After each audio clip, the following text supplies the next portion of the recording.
আমি কি ভেতরে আসতে পারি? আসুন।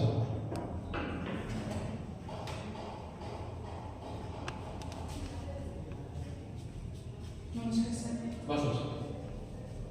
ধন্যবাদ স্যার। কি নাম? রিঙ্কি সাহা। নিজের সম্পর্কে বলো।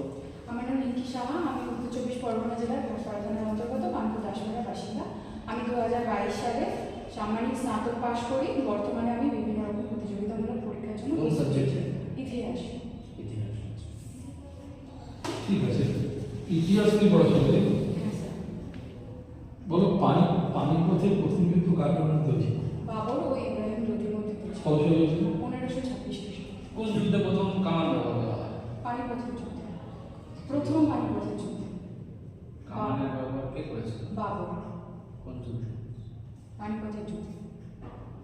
ঠিক আছে, ঠিক আছে, বলো তো তোমার তোমার নাম হচ্ছে রিঙ্কি, তাই তো? হ্যাঁ স্যার। রিঙ্কি কথার অর্থ রাজকীয় একজন। রাজকীয় একজন রিঙ্কি। রিঙ্কি, তোমার উচ্চতা কত? 161.60 সেন্টিমিটার। মিটারে কত? আচ্ছা। ফুটেও না, মিটার হচ্ছে। মিটারে মাফ করবেন স্যার, আমার এই মুহূর্তে জানা নেই। ঠিক আছে।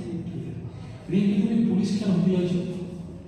আমি দেখেছি একজন কর্মরত পুলিশ সমাজের আইন শৃঙ্খলা বজায় রেখে জনসাধারণের মধ্যে শান্তি ও নিরাপত্তা রক্ষা করে। আমি সেই আদর্শে অনুপ্রাণিত হয়ে একজন পুলিশ হতে চাই ও জনসাধারণের পাশে। ঠিক আছে,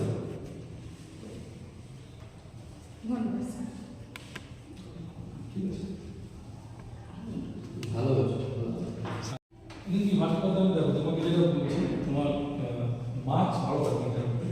শুধু আমি এটা বলছি যে কনফিডেন্স রাখো, ভয় পেও না, স্পিডটা একটু বেশি হয়ে যাচ্ছে। ঠিক আছে, আরেকটা হলো শেষে